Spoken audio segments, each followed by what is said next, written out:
Ha affittato un fidanzato milionario per $2. E ha scoperto che era proprio l'uomo che aveva rifiutato anni fa. Ma quello che ha fatto ha lasciato tutti senza parole. Sta per sposare un milionario? Ripe Emily, fissando il telefono come se fosse uno scherzo di cattivo gusto. Chi?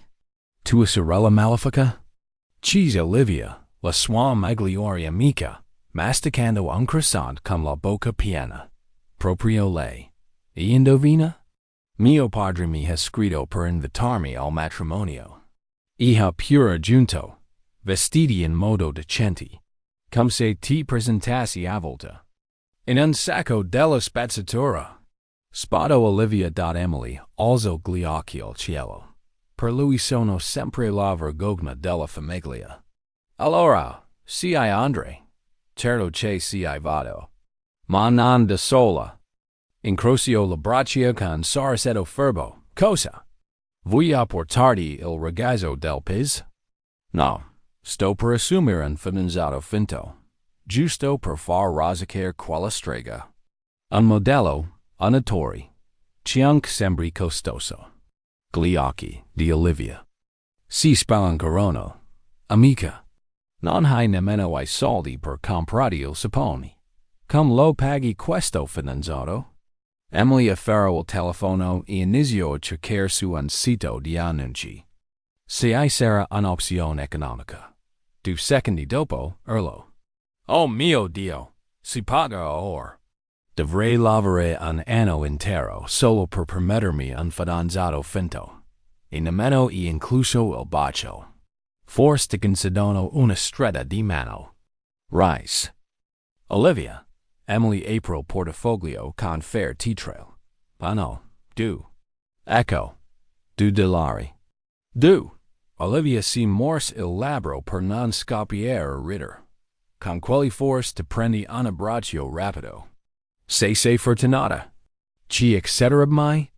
Borbodo Emily, lanciando le monete saltavolo. Un pazzo. Un fantasma. Oh, un robot scarico. Rise Olivia. Molto divertenti. Spuffo Emily.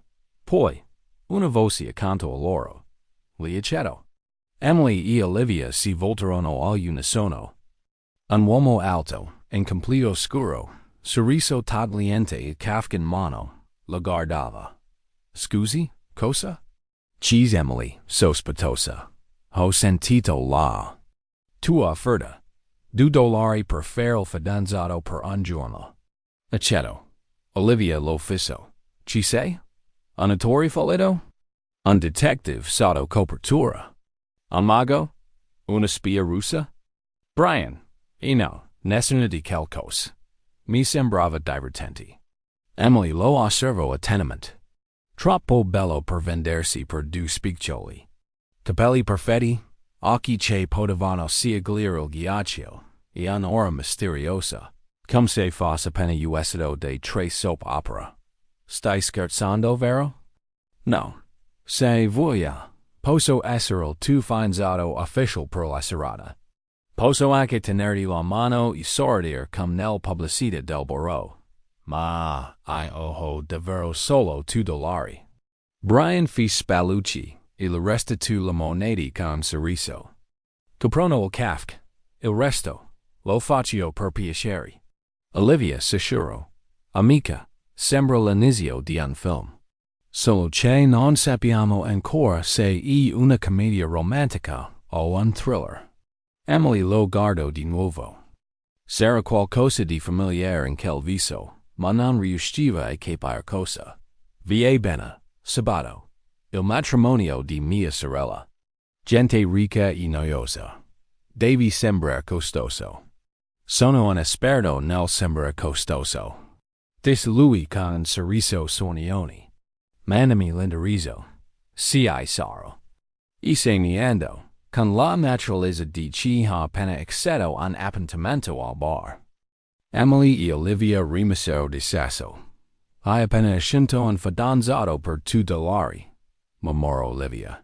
Se non è un ladro.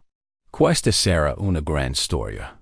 Emily cercava ancora di realizzare tutto, ma quel viso le dava una strana sensazione. Non era una coincidenza. Non lo era affatto. Brian lo conosceva. Lei lo aveva respinto anni fa. Ma adesso era stata lei a pagare per uscire con lui il giorno del matrimonio arrivò. Emily passò la mattina e prepararsi con un vestito presso un prestito. Scarpe le stritolavano ai piedi e un trucco rifatto 3 volte. Doveva sembrare degna dell'alta società.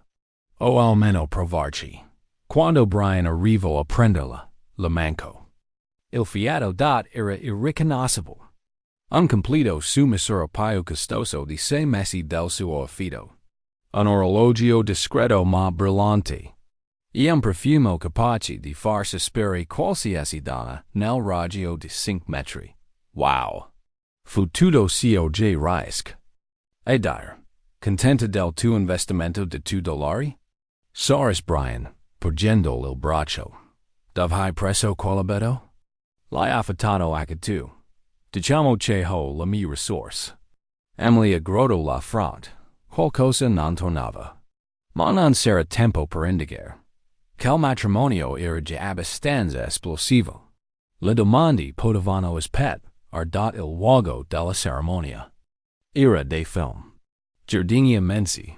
Decorazioni più costose di auto. Gli ospiti che sembravano usciti da una sfilata. Brian le sussurrò all'orecchio. Rilassati. Sei bellissima. Grazie. E tu? Sei sospetto? Nessuno e casu. Perfetto per $2. Devi nascondere qualcosa. Brian rise piano. Forse, st. Emily non ebbe nemmeno il tempo di elaborare la sua risposta. Perché all'improvviso sua sorella Sara eruppe come una tempesta di tul bianco e arroganza. Emily, che sorpresa! La sua voce era dolce ma intrisa di veleno. E questo ci sarebbe? Brian, il mio ragazzo. Emily forzò un sorriso. Brian le porse la mano con educazione. Piacere di conoscerti. Emily parla di te sempre. Davvero? Sara lanciò a Emily uno sguardo sospettoso. E tu che lavoro fai, Brian? Lavoro. Dove lavori? In un ufficio. Emily tratenne stento una risata per quanto era vaga quella risposta. Sara, chiaramente frustrata dal non ottenere più dettagli, sorrise finta e si allontano. In un ufficio? E questa la migliore cosa che potevi dire. Sussurrò Emily. Funziona, vero? Durante la cerimonia, Emily notò quanto Brian attirasse l'attenzione non solo sua, ma di tutte le donne presenti. Aveva una postura sicura. Quel tipo di presenza che parla di successo senza bisogno di parole. E quando le sorrideva, sembrava troppo genuino per essere finto. Hai mai fatto questo prima? Cheese piano. Cosa? Finger di essere il fidanzato di qualcuno. Prima volta. E tu?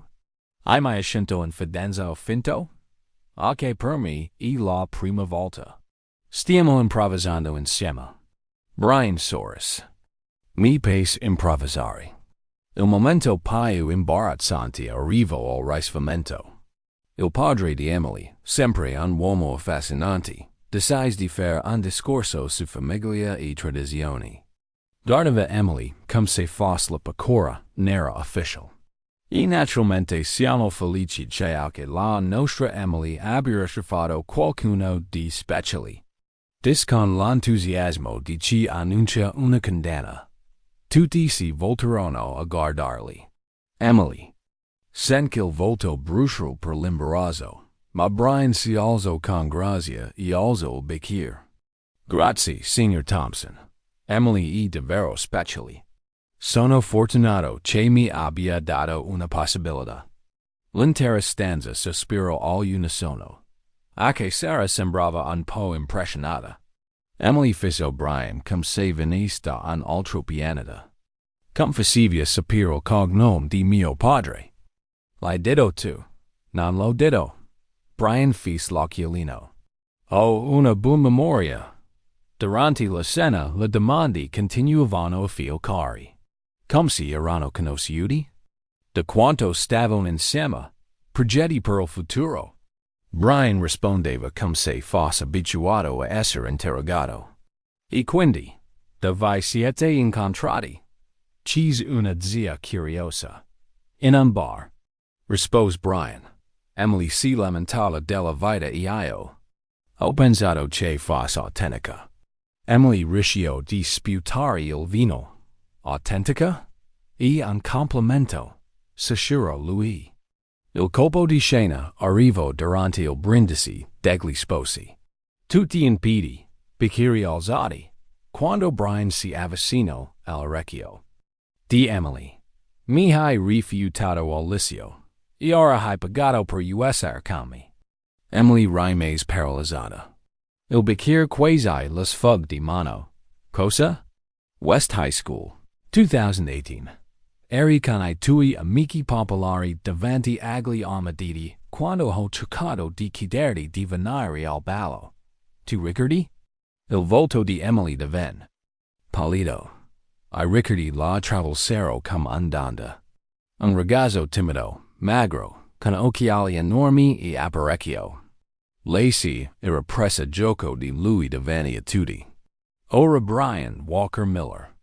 Ho cambiato cognome quando I miei genitori hanno divorziato. Odio. Emily scoppiò a ridere nervosamente, adorando l'attenzione intorno a loro. Non pui essere lui. Il Brian del liceo era un nerd, un disastro, un perdente. Lui. Soris divertito. Le persone cambiano, Emily. Lei agitò le mani, cercando la parola. Aveva gli occhiali, l'apparecchio, e quello zinetto ridicolo di Batman. Ora lenti e cantato, niente apparecchio e buon gusto. Fa miracoli. Emily viveva una crisi esistenziale nel bel mezzo del matrimonio di sua sorella. Rise. Si fermo. Lo guardo, poi rise di nuovo. L'hai organizzato tu? Organizzato? Sei stata tu a trovarmi in quel bar, allando che ti serviva un fidanzato finto per $2. Ma mi hai riconosciuto? Certo che sì. Ridi ancora allo stesso modo quando sei nervosa. Emily si copre la bocca, terrorizzata. Rido forte? Come una iena felice. Basta. Si nascose nel suo braccio, ridendo ancora più forte. Il resto della serata fu un turbine di emozioni. Emily continuava a guardare Brian, cercando di scorgere quel ragazzo goffo che aveva rifiutato, ma vedeva solo un uomo sicuro, di successo, con un fascino silenzioso. Davvero lavori in un ufficio? Cheese mentre ballavano. Ma quale ruolo? Diciamo che ho qualche responsabilità. Sei di nuovo vago. E sei curioso da morire per anno che ti ha pagato $2. I migliori $2 spesi, evidentemente. Brian Rice. Non hai ancora visto niente. Alla fine della serata, quando la lascio a casa, Emily cercava ancora di mettere insieme tutto. Ora che so ci sei, cambia qualcosa? Cambia per te. Non lo so. Eri diversa. Era più facile rifare quando ero solo un nerd? Emily fece una smorfia. Mi la terrai sempre come una spada di Damocle? Probabilmente. Mi la marito. Brian Soris, un sorriso che nascondeva qualcosa di più profondo. Sai vediamo in giro. Aspetta, non mi darai il tuo numero? Sai dove trovarmi. Stessa cafeteria, stessa ora. E segnando, lasciando Emily Lald, confusa con un nodo allo stomaco, colpevole. E stranamente la mattina dopo, Olivia irrompe correndo, il telefono strato tra le mani. Emily, devi vedere questo. Che cos'è adesso? Il tuo fidanzato finto? Olivia alzò il telefono mostrando un titolo. Enormi. Brian Miller, Miliardario, CEO, avvistato con una misteriosa combinatrice e evento glamour. Anni quasi svenni.nil, io.e sarà una foto. Guarda, sembri una principessa. Le mani tremanti di Emily regavano il telefono. La foto la ritreva mentre ballava con Brian. E lui la guardava con uno sguardo che non sembrava affatto finto. Olivia. Credo di aver fatto un passo più lungo della gamba. Hai scelto un miliardario per soli $2? E convincere la lotteria senza nemmeno comprare il biglietto. Emily si sedette sul letto, fissando quella foto che sembrava un sogno irrealizzabile. Brian Miller, CEO, Miliardario. E lei l'aveva rifiutato ai tempi della scuola, convinta che non fosse abbastanza per lei. L'ironia era quasi poetica. E ora non sapeva cosa fare. Stava ancora cercando di realizzare di aver ingaggiato inconsapevolmente un miliardario per $2 quando il telefono squillò. Era il suo capo del ristorante. Emily devo parlarti subito. Buongiorno anche lei, signor Peterson. Vieni qui immediatamente. 20 minuti dopo Emily era davanti al suo capo, che agitava un ritaglio di giornale come se fosse una prova. In un processo. Puoi spiegarmi questo? E una mia foto. Una foto tua con un miliardario a un evento di lusso. Questo rovina l'immagine del nostro locale. Emily spat la palpebra, confusa. Come potrebbe danneggiare qualcosa? Non. Ha senso. Stai solo cercando una scusa per licenziarmi. I clienti potrebbero pensare che i nostri dipendenti siano, non so, cacciatori di dot. Signor Peterson, con tutto il rispetto, questa è la cosa più ridicola che abbia mai sentito. Il ho sentito dire che il ketchup è una spezia gourmet. Non. Essere insolente. Sei licenziata. Licenziata per aver frequentato qualcuno? Per aver mentito sulla mia vita? Lei ha detto che ero solo una cameriera normale. Perché lo sono. Emily alzò le mani al cielo. È stato un malinteso cosmico. Malinteso cosmico? Il signor Peterson aggrodò la fronte. È una lunga storia. Riguarda $2 e un colpo di scena del destino. Sei deliranti. Licenziata. Prendi le tue cose. Emily esce dal ristorante con una scatola piena di ricordi. Un grembiule macchiato. Un paio di scarpe di riserva. E una pianta che stava morendo da mesi. Perfetto. Mormoro. Ora sono disoccupata per colpa di un fidanzato finto che in realtà è un CEO vero. La mia vita è una soap opera. Olivia, arrivo di corsa. Ho sentito che ti hanno licenziata. E assuro. Denunziamo quel ristorante. Con quali soldi? Hai presente quanti ho? Emily controllò il portafoglio. 50 centesimi e un coupon pizza scaduto. Sei una soluzione ovvia. Quali? Vai dal tuo miliardario. Non il mio miliardario. Era solo un accordo per una notte. Emily, quell'uomo è innamorato di te dai tempi del liceo, e ora sei senza lavoro per colpa sua. Vai a cercare risposte. Un'ora dopo Emily era davanti all'edificio più intimidatorio di Portland. Pareti di vetro scintillanti. Guardi di sicurezza dell'aspetto da modello. Un ingresso più lussuoso del suo appartamento. Scusi. Dis alla receptionist. Devo parlo con Brian Miller.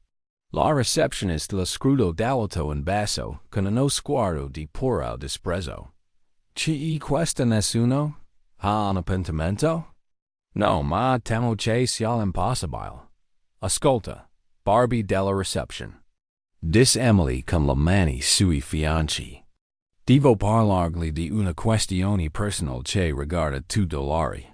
Un matrimonio il fatto che sono stata appena licenziata. Signora, dovrò chiederle di Anderson. Non mi ne vado finch non parlo con lui. In quel momento si aperono. La porte della censor e Brian Uesc. Scortato da tre uomini in giacca e cravatta. Emily lo guardò e lui sembrava sinceramente suppresso. Cosa fai qui? Sono venuto per aver del risposta. Dis lei avanzando decisa. A causa tua sono stata licenziata. Licenziata? Il mio capo ha visto la foto sul giornalis. E ha detto che stavo rovinando l'immagine del locale. A quando per frequentare miliardaire via contro l'etica del cameriere. Gli uomini in giacca si scambiarono sguardi divertiti. Brian li allontano con un gesto. Parliamo nel mio ufficio. Oh, ora vuoi farla? Eri te ne sei andata dopo aver lasciato quella bomba. Emily, stai facendo una scanata. Sto facendo. Una scanata? Se te che sei arrivato nella mia vita. Hai preso $2 per gioco e te sei dimenticato di dirmi che praticamente passi di Portland. Brian sospirò e la accompagnò alla letters SC. En so ridot. Il suo ufficio era più grande del mio appartamento. Con una vista che valeva più di 10 vite lavorative messe insieme. Ora capisco perché lavori in un ufficio. Dis le guardandosi intorno. Te sei l'ufficio. Tecnicamente, pasito l'azienda che passid questo ufficio. Molto divertenti. E adesso? Sono disoccupata per colpa tua. Brian si sedette dietro la scrivania. Posso rimediare. Chiamerò il tuo ex capo. No. Emily alzò una mano. Non lavorerò mai per qualcuno che mi licenzia per una foto. Ho la mia dignità. Allora cosa vuoi che faccia? Non lo so. Se te che hai creato tutto questo casino. Brian restò in silenzio per un attimo. Poi sorrise. Ho un'offerta. Che tipo di offerta? Per l'ultima volta che ho accettato una tua proposta. Sono finita in prima pagina dat ho bisogno di una compagnia per un evento aziendale. Stasera. Qualcosa di importante. In cambio, mi occuperò di tutta la Tuesday per una settimana. Emily. Spat la palpebra. Tut la spese? Affido? Cibo? Ballet? Tutto. E molto generoso. Dov'la fregatura? Nessuna fregatura. Ho solo bisogno di qualcuno di autentico. Qualcuno che non sia interessato ai miei soldi. E pensi che io non sia interessata. E ai tuoi soldi? Emily mi hai scelto per $2. Se ai soldi ti interessassero, avresti controllato chi ero. Sì, I penso su. Una settimana senza preoccuparsi del ballet sembrava un sogno impossibile. Cosa dovrei fare esattamente? Essere te stessa. Parlar con un po' di gente. Sordi per qualche foto. Accompagnarmi a una cena noiosa. Tutto qui. Asti, tutto qui. Accetto. Ma a una condizione. Quali? Niente surprise? Niente rivelazioni scioccanti. Niente ex-fidanza che saltano fuori. Niente scopre che passiti mezzo pianeta. Brian la rivels un sorriso enigmatico. Affair fatta da 3 ore dopo. Emily si trovava in un salone di bellezza esclusivo, preparata da un team che la trattava come una bambola umana. Sarai splendida, dis la truccatrice. Il signor Miller ha buon gusto in fatto di don. Non stiamo davvero. Insieme spiego Emily. E solo lavoro. Ma certo, cara. Sono solo una truccatrice. Non una fata madrna il vestito scelto da Brian era perfetto. Elegante ma non esagerato, costoso ma senza ostentazioni. Emily si guardò allo specchio e a stento si riconobbe. Wow, sicuro. Wow, non basta, dis Brian, apparendo agli su spale. Se mozzfia tu.grazi. Che. Hai proprio l'aspetto di un miliardario. Risero, e per la prima volta dopo tutta quella confusion, Emily si sente a suo agio. l'evento si teneva in un hotel a 5 stelle. Persone importanti, conversazioni d'affari che Emily non capiva, I drink che costavano paio di anno stipendio. Settimanali, sorridi e annuisi. L'assicuro Brian. Se qualcuno decide qualcosa, dice lavori nell'ospitalità. Tecnicamente vero. Cameriera e ospitalità. Esattamente. Tutto falava liscio. Finché Emily notò una donna bionda e affascinante che la faceva con troppa insistenza. Sembrava uscita da una rivista di moda. Brian. La donna si avvicinò con un sorriso che non toccava gli occhi. Che sorpresa vederti qui. Victoria. La tensione di Brian era palpabile. Non sapevo che saresti stata qui. Sono una delle organizzatrici. E la tua accompagnatrice? Emily avvertì un'ondata di disagio. Il modo in cui Victoria aveva detto accompagnatrice suonava come se intendesse qualcosa di poco rispettable. Emily Thompson, disse lei, porgendo la mano. Eva say? Victoria Blackwell. L'ex fidanzata di Brian. Emily quasi si strazò con lo champagne. Ex fidanzata. Si voltò verso Brian. Hai dimenticato di menzionare quel dettaglio. È successo molto tempo fa, rispose lui in fretta. 3 mesi, lo. Chorus Victoria con un sorriso velenoso. Appena guarito, ha già trovato una sostituta. Emily sentì il sangue ribollire. Sostituta? Interessante. Io direi piuttosto un miglioramento. Victoria rise, ma non fu una risata amichevole. Che carina. Vediamo quando durerà. E se niendo, lasciando Emily con la voglia di lanciare una scarpa. Brian Miller. Emily si voltò verso di lui. Adesso noi due dobbiamo parlare. Ex fidanzata. Sibilò mentre Brian la conduceva in un angolo più tranquillo. 3 mesi fa. Non un dettaglio da poco prima di portarmi a un evento organizzato da lei. Emily. Posso spiegare. Ottimo. Perché non vedo l'ora di scoprire quali altre sorprese mi aspettano. Un figlio segreto? Una moglie a Las Vegas? Un reality show? Brian si passò una mano tra I capelli. Victoria e io siamo lasciati perché voleva sposarsi. Per soldi, non per amore. E questo ti dà fastidio? Sei miliardario, assato. Non so mai se qualcuno mi vuol bene o solo il mio conto in banca. Emily lo guardò. Brian, ti ho assunto per $2. Se avessi saputo che eri ricco, te ne avrei offerti almeno 5. Lui rise, nonostante la tensione. Ecco, è proprio questo il punto. Ok. Ma ora la tua ex modella mi guarda come se fossi qualcosa che vuol calpestare. Ho la netta sensazione che stia pianificando qualcosa. Victoria è complicata. Complicata tipo difficile da gestire o complicata tipo potrebbe farmi sparire misteriosamente. Paio della seconda. Meraviglioso. Emily afferrò un calice di champagne da un vassoio che passava accanto. Beh, se stasera devo morire, almeno morirò con style. Durante la cena, Emily cercò di comportarsi da vera donna elegante. Il problema era che la sua idea di eleganza prevedeva chiedere al cameriere se il piatto principale fosse accompagnato del patatine e cercare di indovinare se le decorazioni fossero costate più di un auto. Emily, sussurrò Brian. Stai commentando ad alta voce il prezzo di tutto. Scusa, ma quel lampadario costa più di tutto l'istruzione universitaria. Rispose lei. E affascinante come voi ricchi spendiate soldi. Voi ricchi, sapid, voi superiori in economia domestica. L'uomo seduto accanto a loro, un famoso investitore scoppio a ridere. E divertentissima.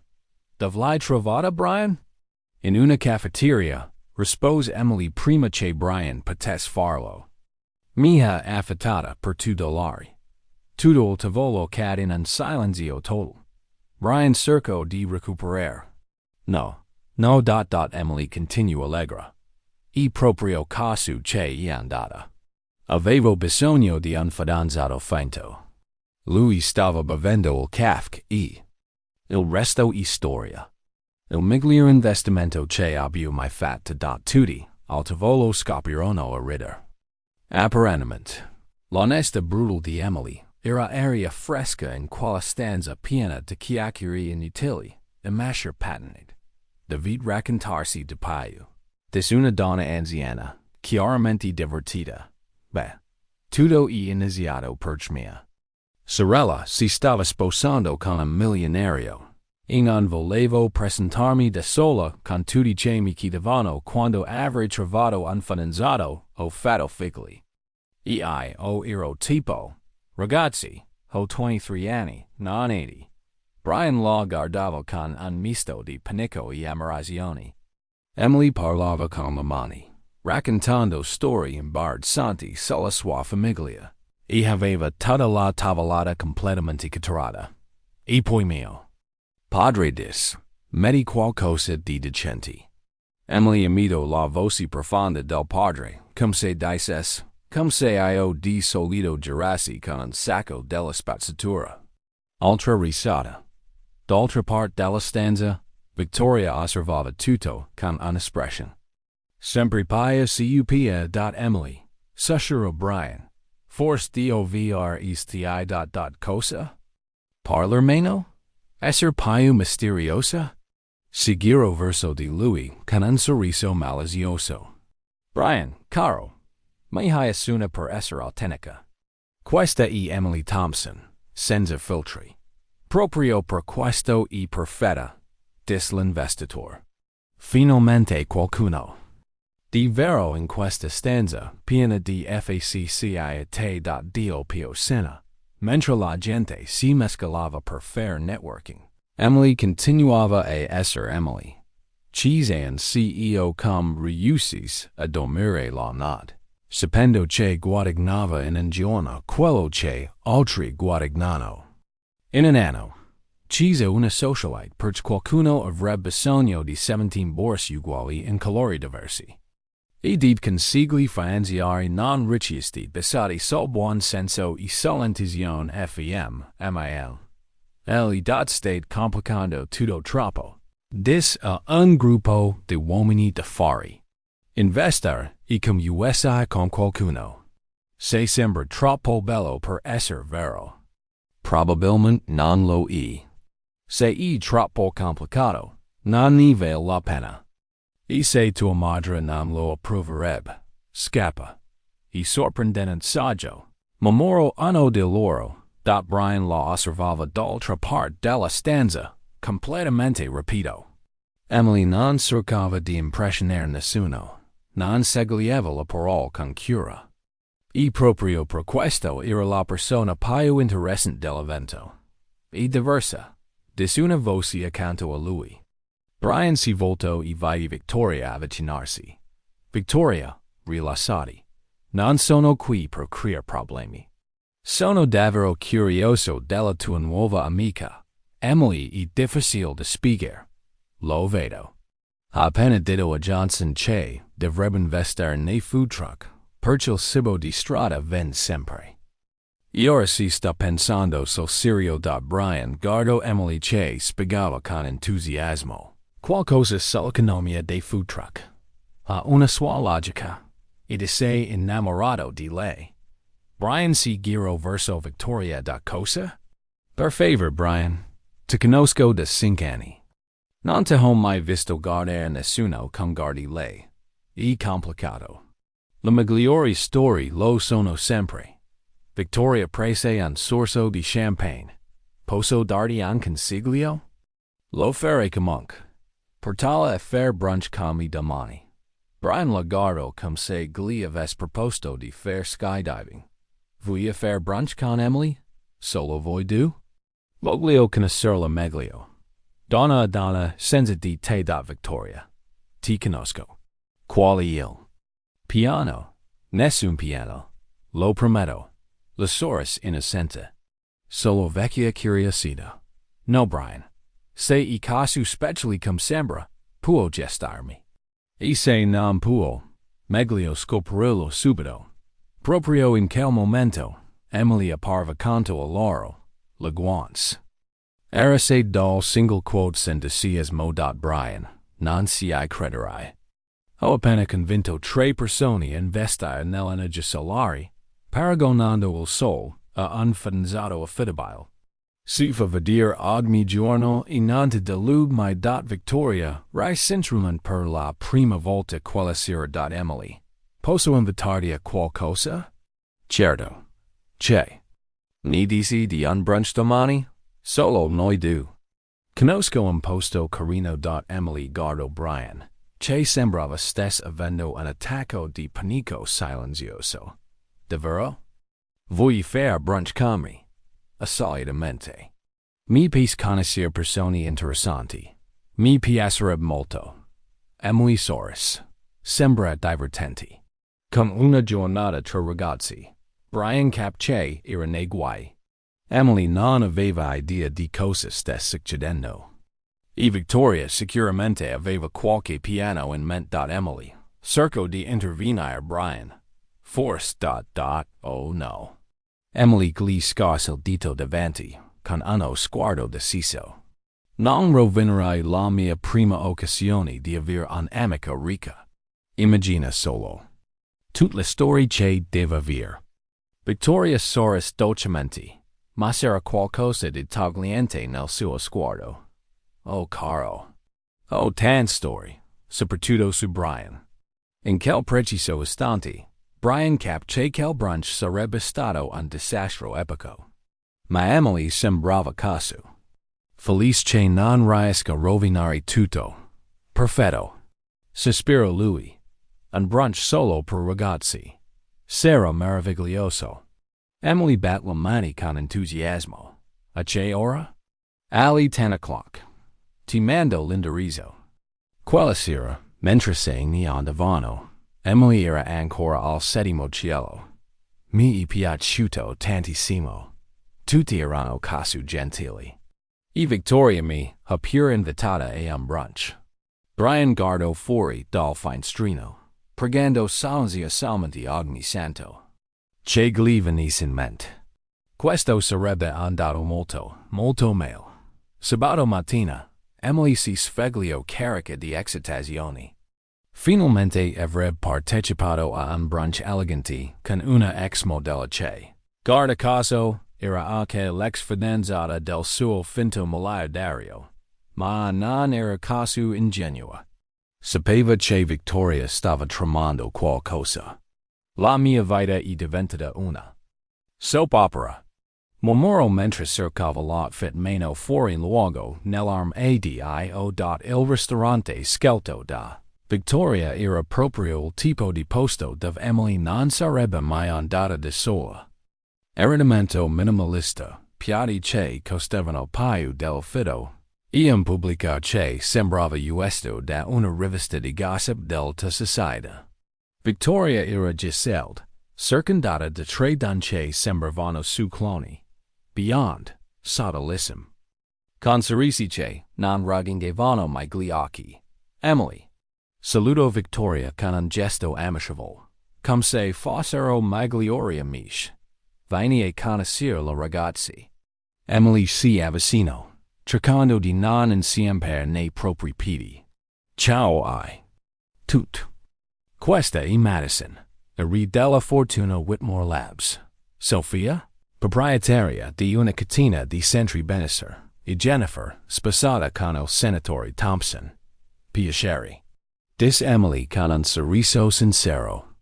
Io sono Emily, ex cameriera disoccupata che ha affittato un miliardario per $2. Silenzio imbarazzante. Che divertente. Disse Madison con un sorriso rigido. I come hai conosciuto il nostro caro Brian? Ci Sofia con tono de interrogatorio. Stavo lamentandomi della mia vita in una cafeteria quando è arrivato. Lui ha offerto di fare il mio fidanzato finto. Pensavo fosse pazzo, ma quando per era solo un miliardario annoiato. Finto fanzato? Gli occhi di Jennifer si spalancarono. Brian ha accettato per $2.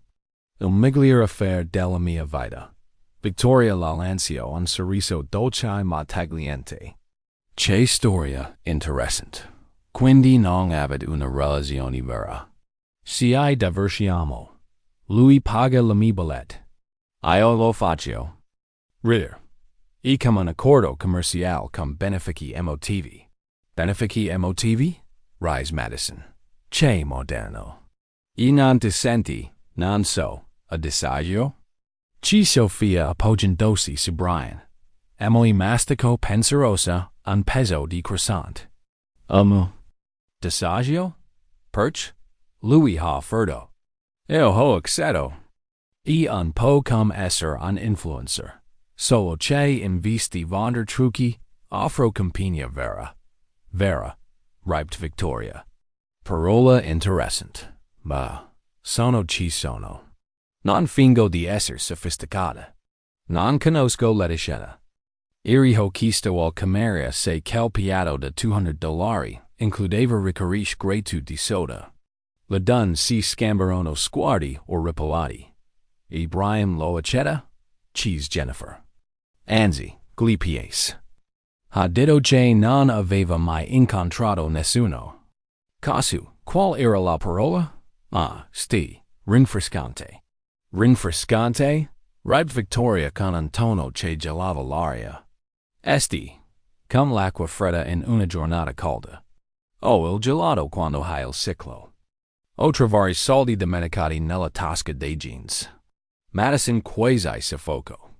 Hai appena paragonato il tuo rapporto con Brian a trovare soldi in tasca. Una sensazione fantastica. Voi siete tu troppo seri. Rilassatevi. Vittoria. Decisi di passare all'attacco. Emily cara, non credi di essere un po' fuori posto? Brian è abituato a un certo livello. Livello di cosa? Sophistication. Eleganza. D'un che sano come comportarsi in società. Emily scoppiò. Ritter. Ho capito. Ti preoccupa che non sia abbastanza raffinata. Beh, Isido Sofia. Ragazzi, rilassatevi. So di non essere al vostro livello. Voi siete come una Mercedes Cabriolet. Io paio una bici usata. Ma sappi quali la differenza? Quali? Che essero al unisono. La bici paio divertenti. Paio ecologica, e quando si rompe, puoi aggiustarla in fretta. La Mercedes costa un patrimonio solo per guardarla. Victoria, irrevisibilmente infastidita. Emily, non credo che ti capisca la pressione che Brian subis. Ha bisogno di qualcuno che possa accompagnarlo agli eventi importanti. Qualcuno che sappia parlare con persone influenti. Come ho fatto io, convincendo tre CEO a investire in energia solare usando analogi sul dating. Qual è stata fortuna? Qual è stata authenticità? Siete tutti così preoccupati di dire la cosa giusta che dimenticate di dire qualcosa di interessante. Jennifer si sporse avanti. E pensi che questa authenticità durerà? Brian.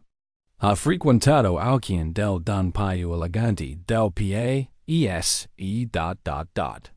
E poi ha lasciato tu quando ha fatto notare Emily, compresa la nostra cara Victoria qui presente. Forse il problema non è una mancanza di eleganza, ma un eccesso di finzioni. La bomba era stata sganciata. Victoria eras violentemente. Scusami.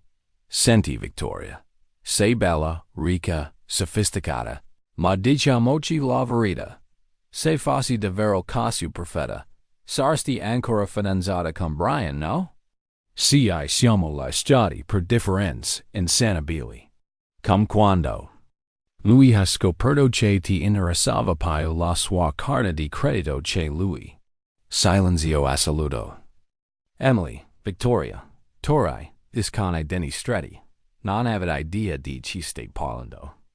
Sticing lo so. Sto parlando dell'ex fidanzata del mio finto ragazzo che ha organizzato questo brunch per cercare di intimidarti. Che ha portato amici. Con pubblico. E che ora scopre che intimidare una ex cameriera è più difficile del previsto. Emily si alzò con calma. Signore, è stato un piacere. Victoria, grazie per il brunch. E giusto per vostra informazione. Brian mi ha detto per voi siete lasciati davvero. Non erano differenti insanabili. Era per lui ha scoperto che stavi vendendo informazioni riservate della sua azienda ai concorrenti. Victoria diventò completamente pallida. Tal ha detto. Stay. E sai qualtro ha detto?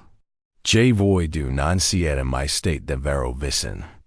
Che non l'hai mai visto senza la camicia perch. Insistevi sempre a fare l'amore al buio. Quella è Victoria, balbetto. Una bugia? Beh, se è una bugia allora vi conoscevate meglio di quanto lui dicesse. E se non è una bugia, allora spiega. Molto del vostro rapporto. Emily raccolse la borsa con grazia. Addio, signori e Victoria. La prossima volta che organizzate un'imboscata, segliate un bersaglio più facile. Io esco dal ristorante a testa alta, lasciando 4 donne in total shock.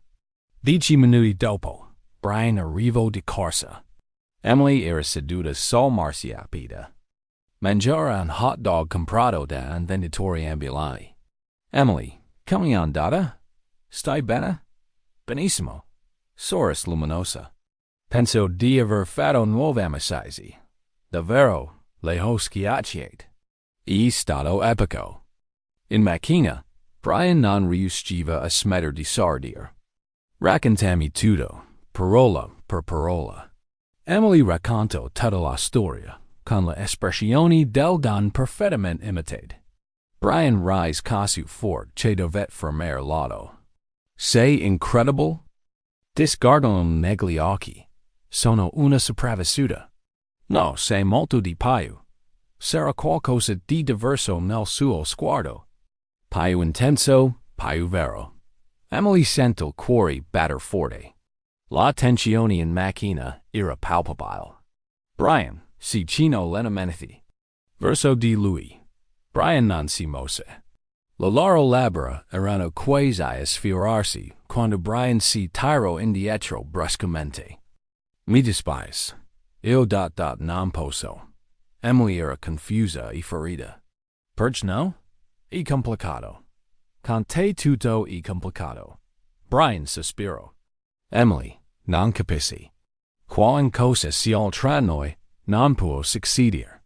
Perché no? Perché meriti qualcuno di meglio. E prima che lei potesse rispondere, accisilato e la rapporto a casa in silenzio. Emily rimase sul marciapiede a guardarlo allontanarsi, completamente confusa. Che diavolo era appena successo? Si svegliò lunedì mattina con un pensiero chiaro che le martellava in testa. Basta! Va essere trattata come uno spettacolo. Basta strani accordi. E soprattutto, basta Brian Miller e le sue complicazioni emotive. Il rifiuto in macchina le era rimasto addosso come uno schiaffo. Perché sì, era illuso che potesse nascere qualcosa di vero tra loro. Prese il telefono e scrisse un messaggio diretto Brian. Il nostro accordo è finito. Grazie per l'esperienza. Ma preferisco tornare alla mia vita semplice. Non ho più bisogno del tuo aiuto finanziario. Ognuno per la sua strada. Emily permette invio prima di poter tornare indietro. 10 minuti dopo, il telefono squillò. Brian. Emily rifiutò la chiamata. Squillò di nuovo. Rifiutò ancora. Al terzo tentativo spense il telefono completamente. Ecco, disse se stessa. Problema risolto. I giorni successivi furono una montagna russa di cruda realtà. Emily tornò alla sua routine abituale. Svegliarsi. Presto, cercare lavoro, mangiare noodles istantanei, cantare le monete per l'autobus. Quella era la sua vita vera. Niente lusso, niente privilegi, niente abiti costosi. E andava bene casu. Almeno, questo era quello che continuava a ripetersi. Nel frattempo, Brian scopriva che la sua vita piena di lusso aveva perso ogni senso. L'ufficio sembrava grigio. Le riunioni erano una tortura, e persino il caffè costoso aveva sapore di cartoni. Signor Miller, disse Margaret, la sua segretaria mercoledì, ha cancellato 8 riunioni questa settimana. Non ho voglia di riunioni. Lei non ha voglia di nulla. Era allato alla stampante perché era troppo lenta. Brian sapeva di essere ridicolo, ma non riusciva a smettere di pensare a Emily. Provava a chiamarla continuamente, ma il telefono era sempre spento o fuori portata. Emily, sono io. Per favore richiamami. Ho bisogno di spiegarti cosa è successo. Diceva nel vuoto. Emily, so di aver sbagliato. Voglio solo scusarmi. Lui si provò di nuovo con un altro messaggio. Per favore, non ignorami casu. Almeno fammi parla con te, implorava. Emily ascoltava I messaggi, ma non rispondeva mai al secondo venerdì. Emily trovò finalmente lavoro in a mini market aperto 24 su 24. Lo stipendio era basso. La divisa orrible, ma era un lavoro onesto. Lavorai dal 14 alle 22, spiegò al manager, un uomo stanco sui 50 anni. E tranquillo, pochi clienti notturni. Perfetto, rispose Emily con un sorriso forzato. Mi piace il turno pomeridiano. All'inizio le piaceva persino. I. Colleghi erano divertenti. Il lavoro semplice. Nessuno chiedeva di miliardari o strani affari. Ma le cime di Brian continuavano a arrivare, mattina, pomeriggio, sera. Sempre direttamente alla segretaria. Emily, sono di nuovo io. Per favore. Concedimi solo un minuto per parlare. So di aver sbagliato. Ho solo bisogno di una possibilità per rimediare. Non chiudermi fuori casu. Emily ascoltava, ma continuava a non rispondere dal venerdì della seconda settimana. Usciva dal negozio ridendo con Carlos, un collega che la faceva sempre ridere. Con storie di clienti strani. Una donna voleva restituire una bevanda energetica, perché diceva che non dava abbastanza energia. Carlos imitò la voce della cliente e Emily scoppiò a ridere. La gente è incredibile. Emily, dovresti usare di Pio. Sei sempre al lavoro o a studiare. Ce ne dici di prendere una birra sabato? Non lo so, Carlos. Sono un po' complicata con le relazioni. Ci ha detto che si tratta di una relazione? Solo una birra tra amici.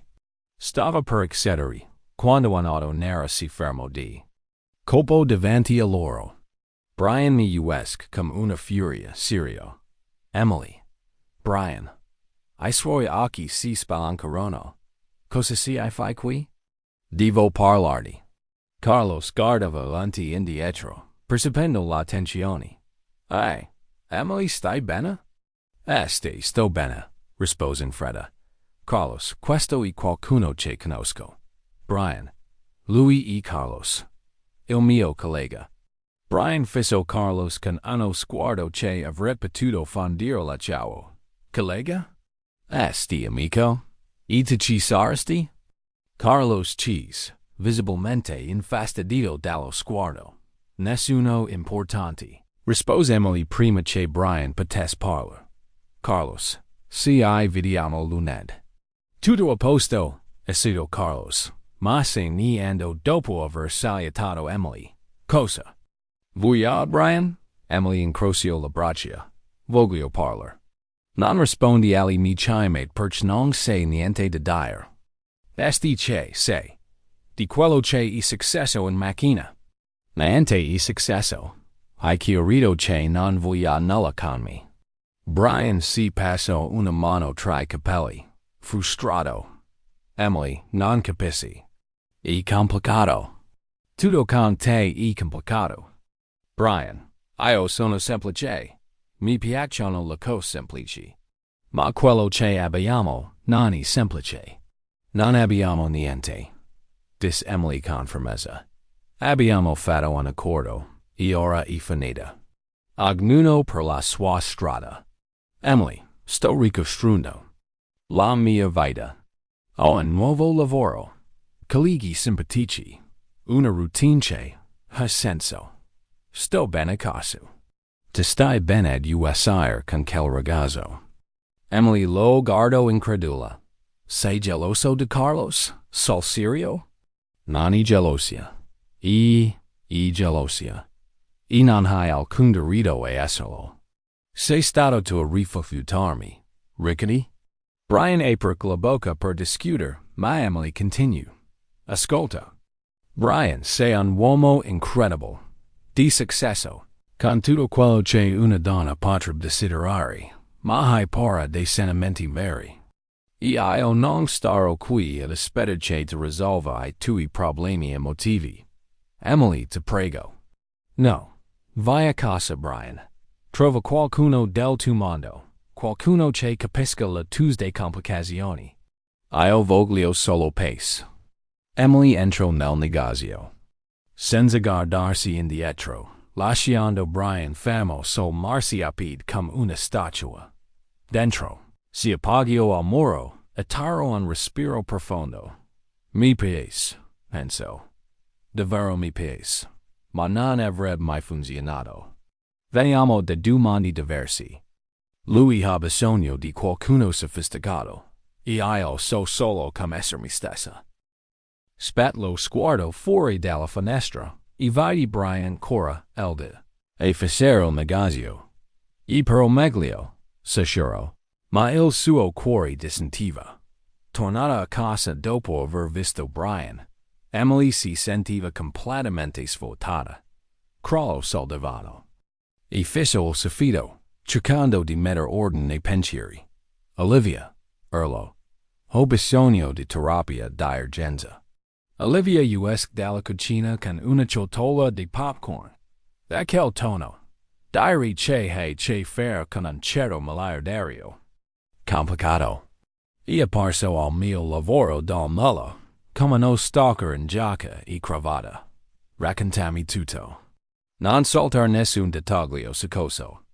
Emily raccontò tutto, compresa la gelosia evidente di Brian per Carlos e la loro tesa conversazione davanti al negozio. Fammi capire, disse Olivia masticando penserosa. L'uomo più ricco di Portland si presenta al tuo lavoro perch. E geloso di anoche vende bevande energetici. Acidamente. E gli hai detto di Anderson perché troppo complicato.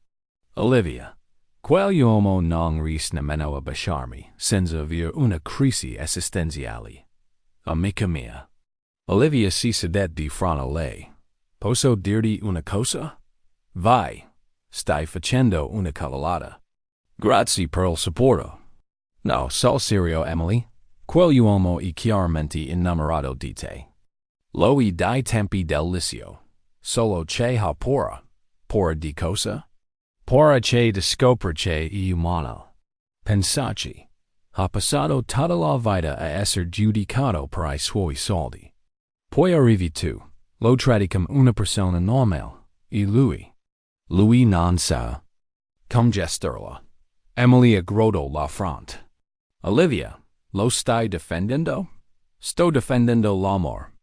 Olivia alzò le mani in modo teatrale.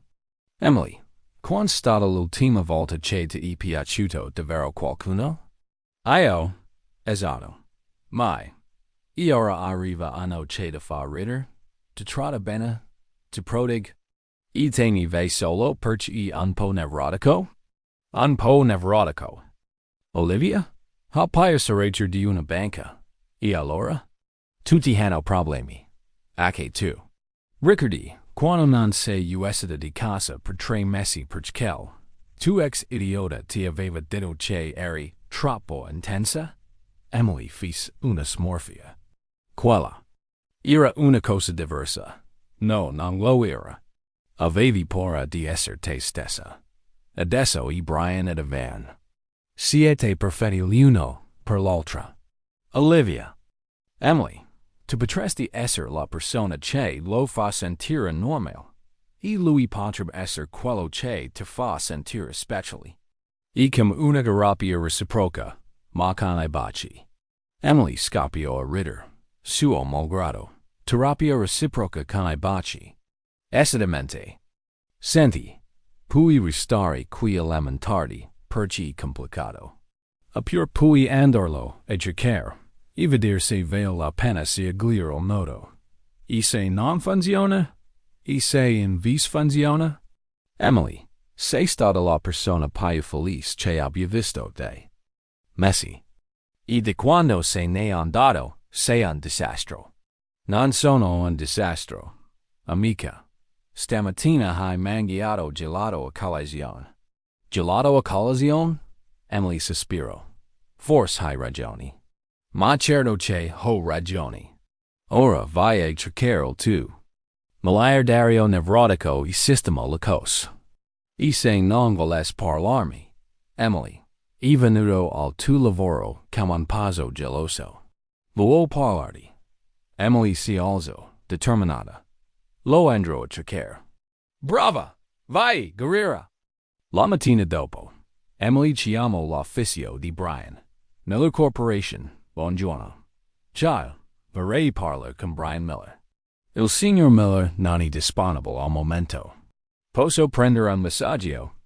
Quando tornerà? Mi dispiace.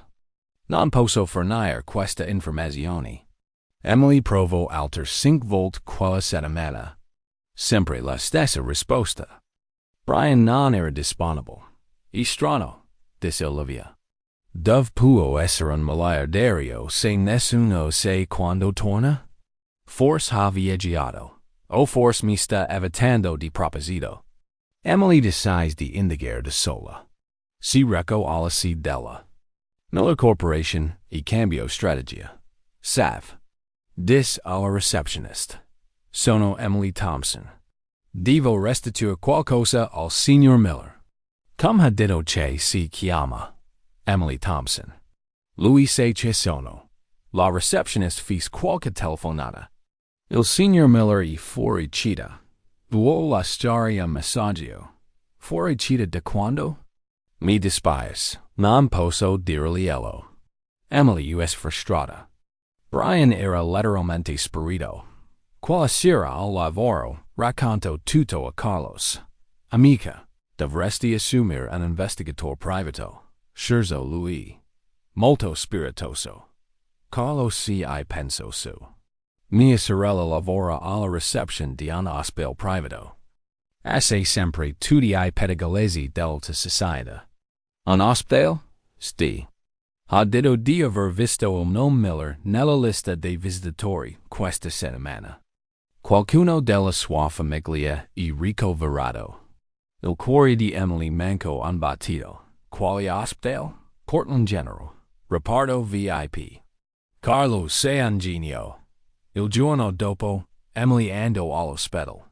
Non aveva un piano, ma doveva scoprire cosa stava succedendo. Sono qui per far visita alla signora Miller. Disse alla receptionist. Non completo? Emily entrò nel panico. Non conoscevo il nome della madre di Brian. La madre di Brian Miller. La receptionist la guardò con sospetto. E un parenti? Sono sua nora. Mente Emily. Senza vergogna. Stanza 412. Ma sta domando. Solo I parenti stretti possono entrare. Emily salcò al piano. Si avvicinò alla porta e spersió dal piccolo vetro. Una donna di mezza età era a letto, attaccata a diversi macchinari. E accanto a lei, su una sedia scomoda, Brian dormiva. Sembrava distrutto, non rasato, vestiti strapacciati, occhi profondi. Non assomigliava per niente al CEO sicuro di sé. Che conosceva. Emily bussò piano ed entrò. Brian si svegliò di colpo. Emily. Come hai? Cosa si fai qui? Sono venuta a cercarti. Nessuno sapeva da farsi. Come hai trovato? Un po' di giornalismo investigativo da principiante. Guardo la donna sul letto. Come sta? Brian sospirò. Stable, ma è stata una grande paura. Ha avuto un infarto la settimana scorsa. Perché non mi l'hai detto? Emily, non si parlavamo più. Ma almeno avrei potuto esserci. Brian la guardò sorpreso. Saresti venuta? Certo, idiota. Rimasero in silenzio per un momento, osservando il respiro regolare di sua madre. E bellissima, sicuro Emily. Ti avrebbe adorato. Brian Saris per la prima volta. Diceva sempre che dovevo trovare una donna che non si lasciasse impressionare. Dai soldi, a buon gusto.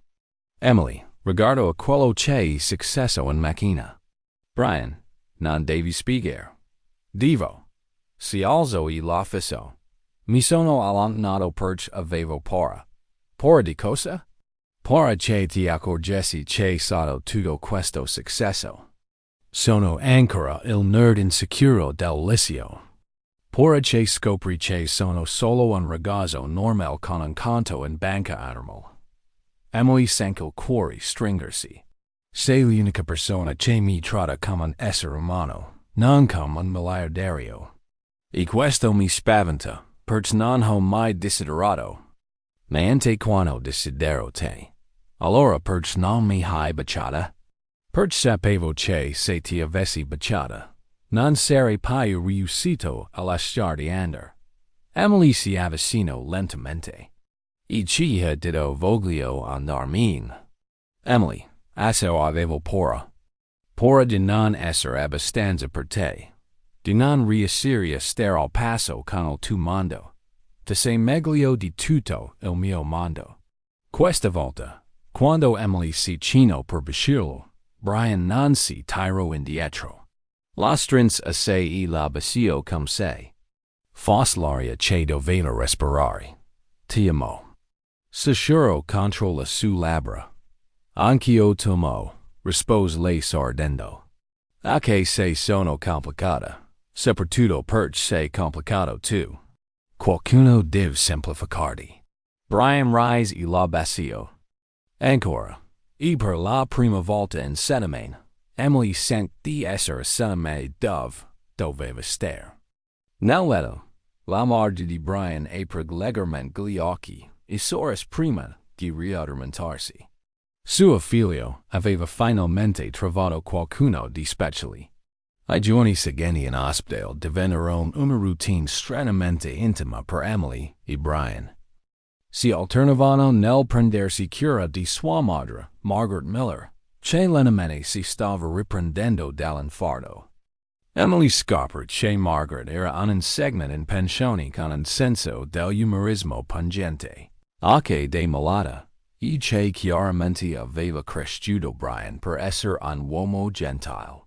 Quindi se la famosa Emily, dis Margaret martedì mattina, finalmente sveglia e abbastanza lucida per parlare. Brian non smette di parlare di te.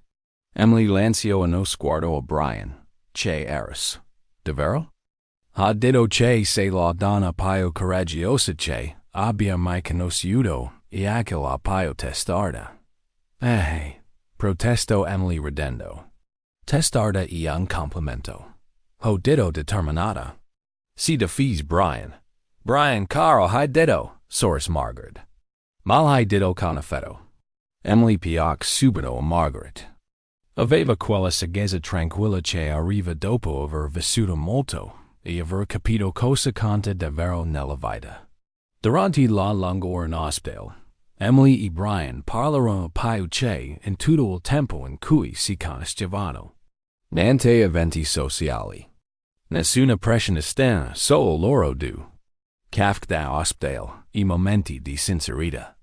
Posso chiederti una cosa? Dis Emily mercoledin sera, mentre condividavano un sandwich terrible della mensa. Certo.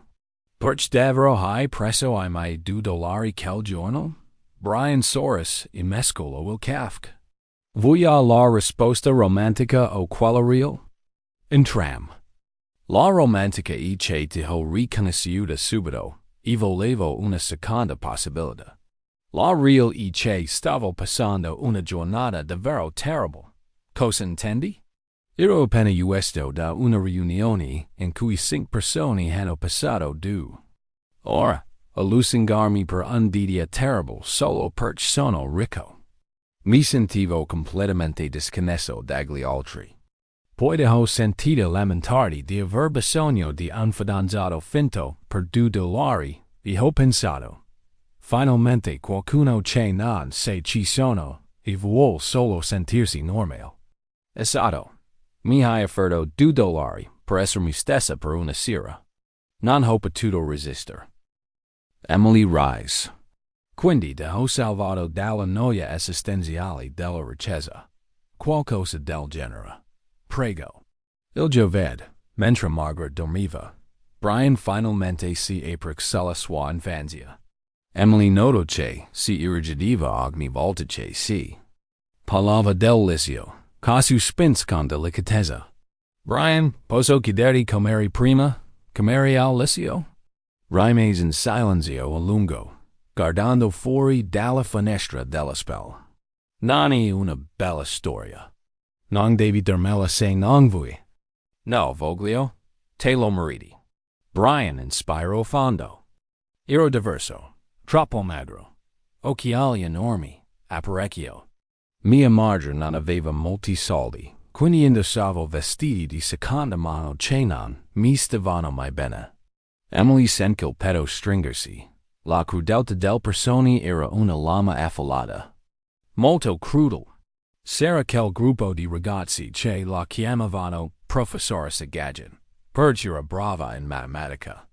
Le nascondevano ai libri, spingevano la sua scrivania. Le infilava la gomma domestica tra I capelli. Ma il peggio non erano loro. Erano le ragazzi, che ridevano mentre succedeva, o facevano finta che lei non esistesse quando provava a parlare. Emily ignorò il nodo in gola, ricordando il giorno in cui lo aveva rifiutato senza nemmeno conoscerlo. Brian, tu non eri il peggiore. Dis lui con voce coma. Eri solo quello che mi ha fatto più male. Perch mi piacevi davvero. Ho passato settimane a raccogliere il coraggio per chiederti al ballo. Mi esercitavo davanti allo specchio, scrivevo biglietti che non ti ho mai dato. E quando finalmente ti ho parlato, ti hai riso in faccia a me. Ti hai riso e hai detto, davvero? Stai scherzando? E anche la Tuesday amici ridevano. Ho capito che per te l'idea di uscire con me era casu ridicola. A essere solo divertenti. Gli occhi di Emily si riempirono di lacrime. Brian, mi dispiace tanto. No, non devi. Non te lo dico per farti sentire in colpa, ma perché quello è stato un momento che ha cambiato tutto in me.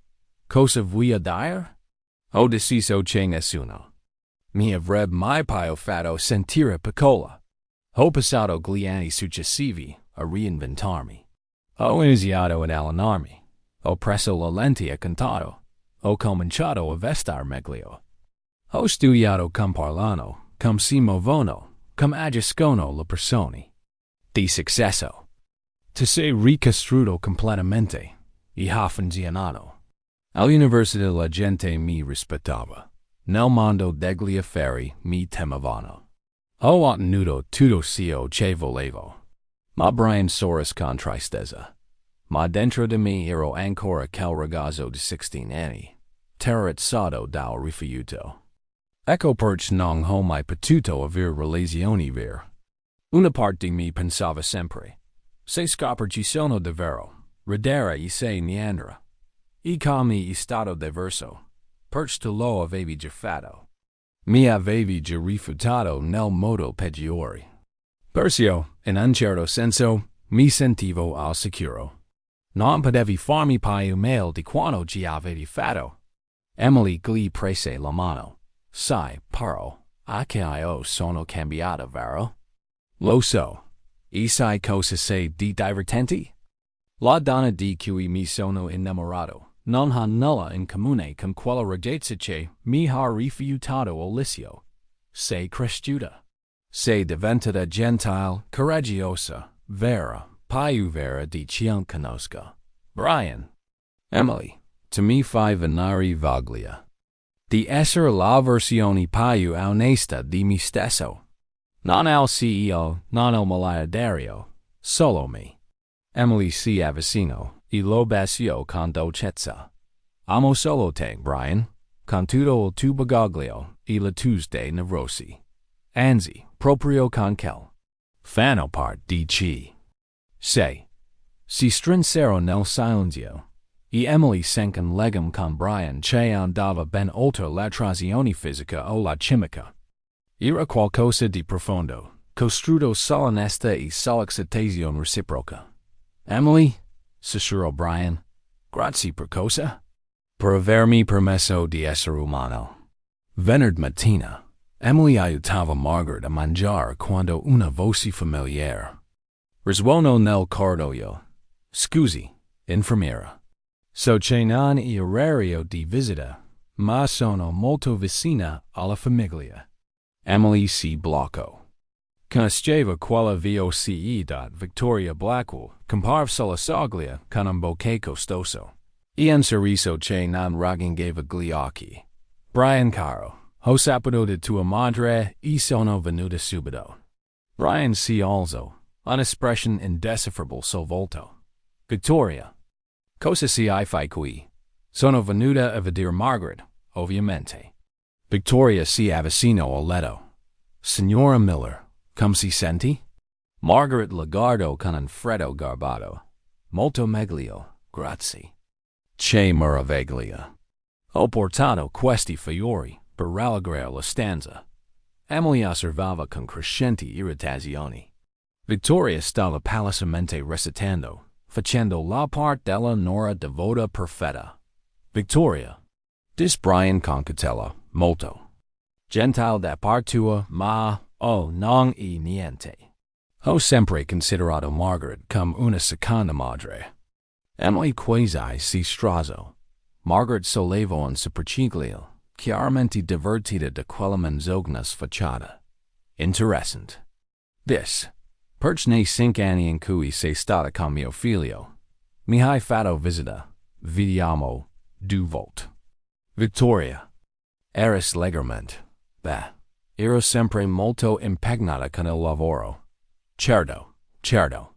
Emily non ne poteva più. Victoria, posso chiederti come hai saputo che Margaret era qui? Victoria si voltò verso Emily, come se la vedesse per la prima volta. Oh, ciao Emily. La voce corona veloci nella nostra comunità. La tua comunità? Quale degli affari? Si proteggiamo a vicenda. Che dolce, rispose Emily con un sorriso tagliente. E io che pensavo fossi qui solo per creare problemi. Problemi? Victoria rise, forzata. Perch dovrei curare? Non. Lo so. Forse perch stai facendo causa Emily per un post su Instagram. Dis Brian, con voce pericolosamente calma. Victoria diventò ancora più rossa. E una questione legale separata. I vendetta. Taglio corto Emily.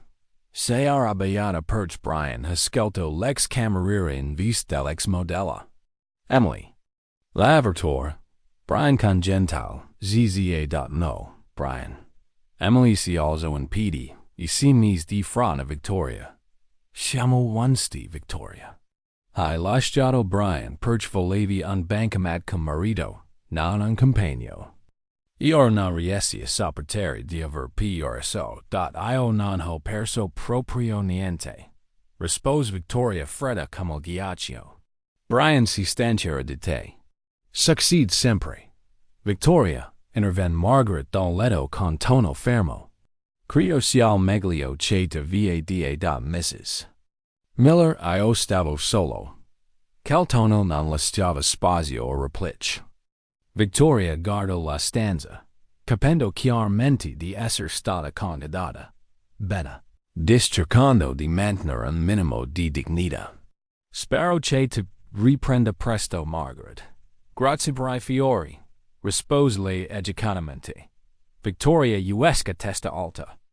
Ma Emily cos l'espression furiosa riflessa nella porta di vetro. Wow. Dis Margaret non appena Victoria fu uesina. E venuta davvero qui, in ospedale, per riconquistar mio figlio? A quanto per, sospiro Emily. Alcune persone non conoscono vergogna. Dis Brian prendo la mano. Grazie per avermi difeso. Sempre. E quello che fanno la fidanzate. Margaret. Source. Fidanzate? Pensavo foste ancora nella fase e complicato. Emily e Brian si guardarono e risero. Penso che adesso sia official. Dis lui. Finalmente. Sospiro Margaret teatralmente. Ora posso guarire in pace, sapendo che mio figlio non morire da solo, circondato da cacciatrici di dote. Mamma, ma dai. E la verità. Emily rise e bacio la fronte da Margaret. Tu ed io andremo d'accordo, suocera. Mi piacevi già, Nora. E per la prima volta da quando aveva avuto l'infarto. Brian sank che tutto sarebbe andato per l'MEGLIO. La mattina seguente. Brian entrò nella stanza d'ospedale con due caffè e uno sguardo determinato che Emily stava iniziando a riconoscere. Era lo stesso sguardo che aveva quando stava per concludere un affare importante. Buongiorno, bellissimi signori, dis, prendendo un caffè Emily e baciando la fronte della madre. Buongiorno caro, rispose Margaret. Sembri aver qualcosa in mente. Sempre. Acuta, Soros Brian. Emily, devo parlarti di una cosa. Emily beve un sorso di caffè e fece una smorfia. Se si tratta di andare a vivere in una villa, la risposta è no. Non è della villa che voglio parlarti. E di lavoro. Brian. Solo ascoltami. Se una posizione aperta in azienda che sarebbe perfetta per te. Dipartimento di relazioni pubbliche. Sei natural con le persone. Vera. Creativa. Brian. No. Perch no? Emily sospiro. Perch non voglio che la gente pensi che ho ottenuto il lavoro. Solo perch sto con il capo da ma potresti ottenere quel posto con il tuo talento. Brian. Lavoro in a mini-market. Non ho nessuna esperienza nel PR aziendale. Hai messo in riga Victoria davanti a tre socialite. Quello è PR di altissimo livello. Margaret. Rise dal letto. Non ha tutti I torti. Siete impossibili. Voi du. Emily scosse la testa. Brian, ha preso l'offerta, ma voglio costruirmi una carriera da sola. A modo mio. Nei miei tempi. Brian la guardo con un misto di frustrazioni e ammirazioni. Sei l'unica persona che conosco capace di rifiutare un lavoro e sei cifre. Non sapevo. Che fosse sei cifre. Sicuro Emily soppressa. Comunque. No da va bene, sospiro Brian. Ma ho un'altra proposta. Odio. E adesso? Voglio che tutti sappiano che stiamo insieme. Ufficialmente. Niente più segreti. Niente più finzioni. Voglio dire al mondo che Emily Thompson è la mia ragazza. Emily quasi si strazzo col caffè. Brian. Possiamo fare un comunicato stampa. Presentarci insieme agli eventi. Magari anche rilasciare un'intervista. Stop. Basta da Emily alzo le mani. Brian. È tutto troppo veloce per me. Perch? Perch sto ancora elaborando tutto questo. Una settimana fa non ci parlavamo nemmeno. Ora stiamo insieme per davvero e ti voglio annunciarlo al mondo? Brian sembrava ferito. Ti vergogni di me? Ma no, mi vergogno di me stessa. Cosa intendi? Emily si alzò e cominciò a camminare avanti e indietro nella stanza. Brian, tu sei il CEO di un'azienda da miliardi. Il lavoro in un negozietto. La gente penserà che sto con te per I tuoi soldi. E allora? Che importa cosa pensa la gente? A me importa. Emily si fermò davanti a lui. Brian, ho bisogno di tempo. Tempo per abituarmi a tutto questo. Per essere sicura che sia real. Emily. Certo che è real. Per te, forse. Ma io non ho mai frequentato una persona famosa.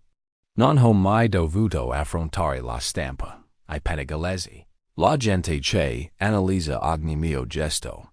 Margaret li osservava con interesse dal letto. Posso dire la mia? Certo, mamma. Emily ha ragione. Le relazioni hanno bisogno di tempo per crescere.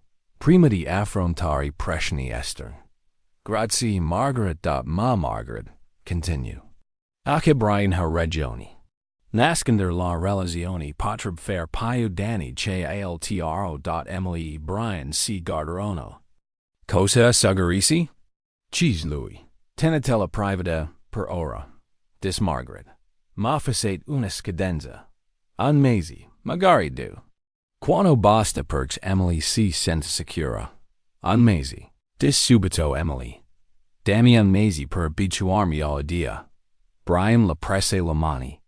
Un mese. 3 giorni dopo. Margaret fu dimessa dalla spell.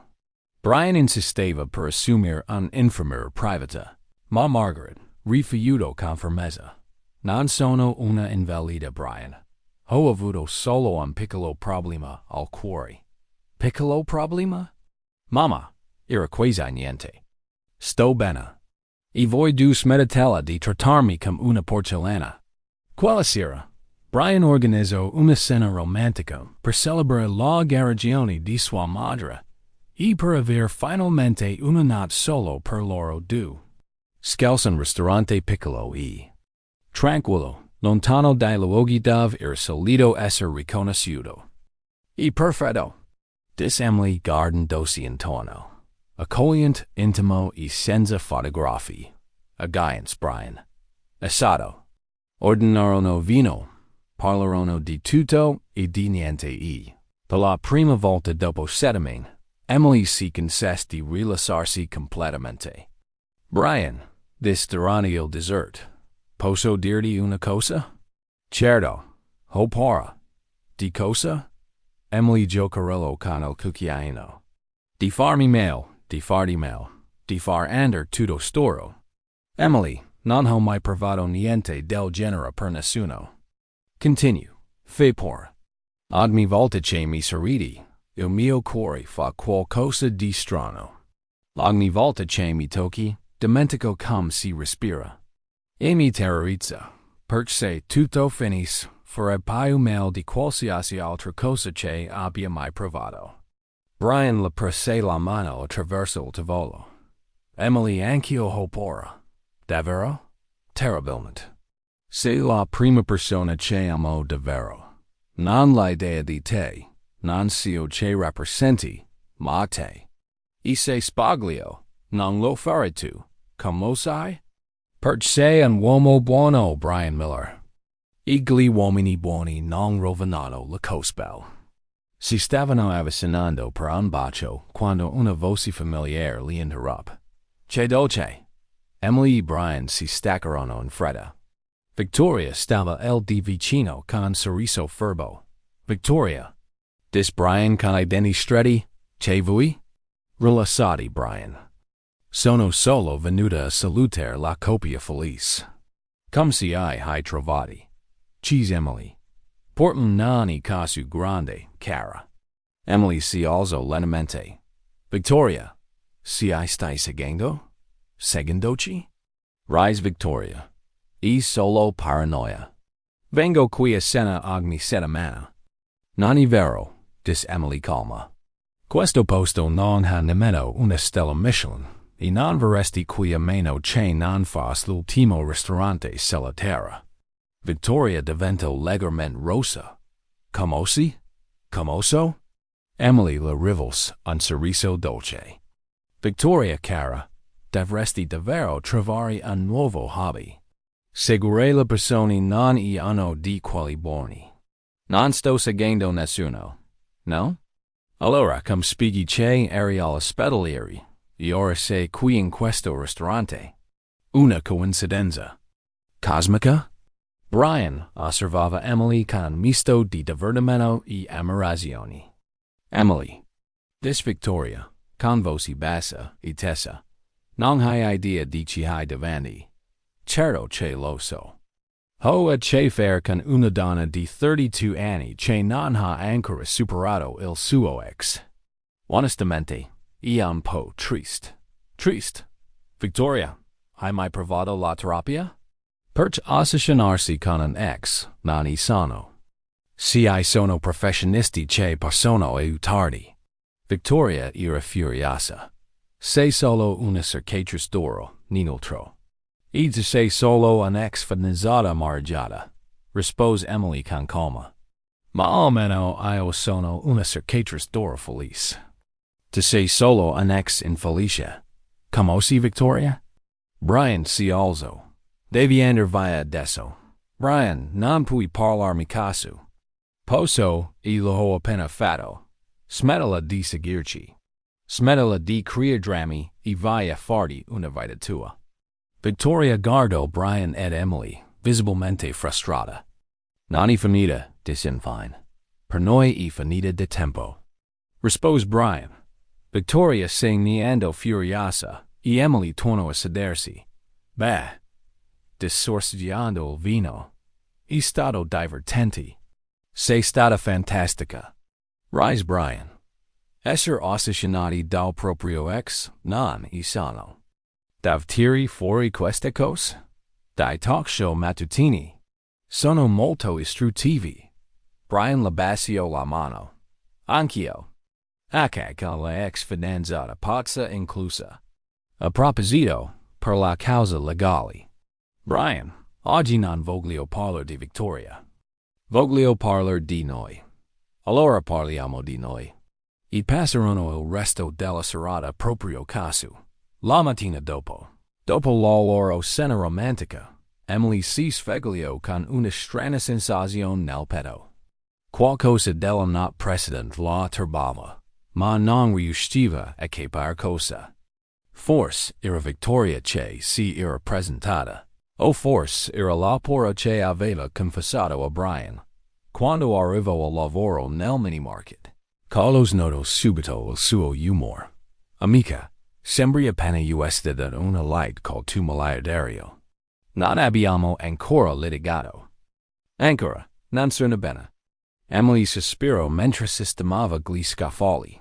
Carlos, pensi che due persone di mondi completamente diversi possano davvero funzionare? Dipende. Vi amate? Sti.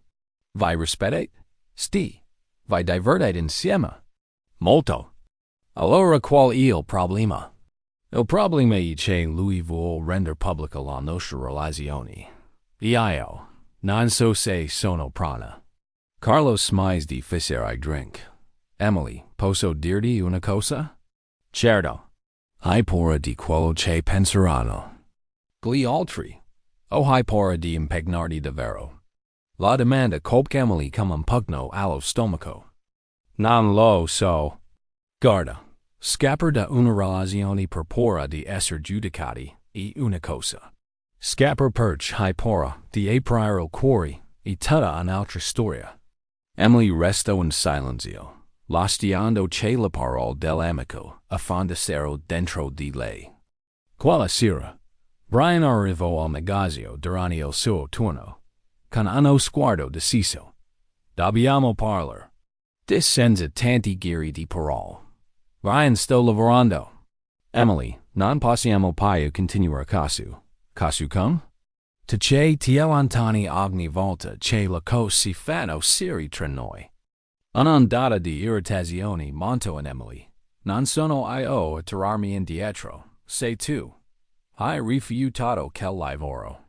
Non vogliar render pubblica la nostra storia. Ieri sera, quando arrivata Victoria, eri tessa anche con me. Ero tessa con lei, non con te. Emily cerchi solo scuse per tenerti a distanza. Non è vero. Allora spiegami perché ogni volta che parlo del futuro, cambi argomento. Emily smise sistematically scaffali, e lo guardo dritto negli occhi. Perché il futuro mi spaventa, Brian. Ok, hopara. Perch ti sei ricco, di successo, potenti. E io sono solo una ragazza normale che lavora in un negozio di alimentari. Emily, non di nuovo. Non è solo questione di soldi, esplose lei. È questione di aspettative. La tua vita è fotografata, analizzata, discussa. Ogni vestito che indosso, ogni parola che dico, ogni mossa che faccio, tutto sarà giudicato. E allora? Non so se posso regger tutta questa pressione. E se non sono abbastanza. E se ti faccio vergognare? E se? Basta. E se invece ti rendessi conto che potresti stare con qualcuno migliore. Emily, basta. La voce di Brian riceggio nel negozio vuoto. Emily si bloccò, gli occhi pieni di lacrime. Emily, dis Brian più calmo. Stai sabotando la nostra relazione, perché pora di cos che forse non accadranno mai. Ma potrebbero accadere. Oh no. Emily, cidi una garanzia che non posso darti. Nessuna relazione con garanzie. Brian, no, ascolta, ti amo. Amo la tua risata forte. Amo come tratti tutti allo stesso modo. Amo come mi fai sentire una persona normale. Ma non posso continuare a dimostrartelo sempre. Emily sente il cuore spezzarsi. Cosa vuoi dire? Dico che devi decidere se vuoi stare con me davvero. Senza paura, senza scuse, senza condizioni. Voglio stare con te. Allora dammelo. Smettila di scappare. Smettila di trovare scuse. E sei la mia ragazza vera? Emily guardò ai suoi occhi e vide determinazione, ma anche stanchezza. Era esausto di combattere contro la sua paura. E se non si la faccio? Allora forse non siamo fatti per stare insieme. Quelle parole cadero come una bomba. Emily sente il terreno sparire sotto ai piedi. Brian. Emily, torno a casa. Quando deciderai cosa vuoi, chiamami. E se niendo, lasciando Emily sola nel negozio, a piangere tra gli scaffali di caramel. Brian guidò verso casa in modalità automatica, con il cuore pesante. Aveva messo Emily con la spalla al muro, e ora ne pentiva. Ma sapeva che non poteva continuare a dimostrare il suo amore se lei continuava a scappare. A casa, si lasciò cadere sul divano e fissò il soffitto. Fu allora che vide il biglietto da $2 sul tavolino del caffè. Quello che Emily aveva provato a usare per pagarlo il primo giorno. Lo aveva tenuto come promemoria.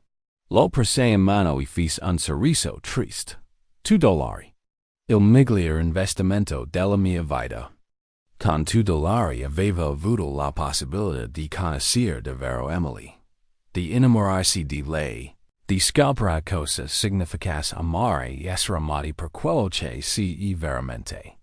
Non importava se lei avesse paura. Non importava se il mondo intero pensasse che loro non avessero senso.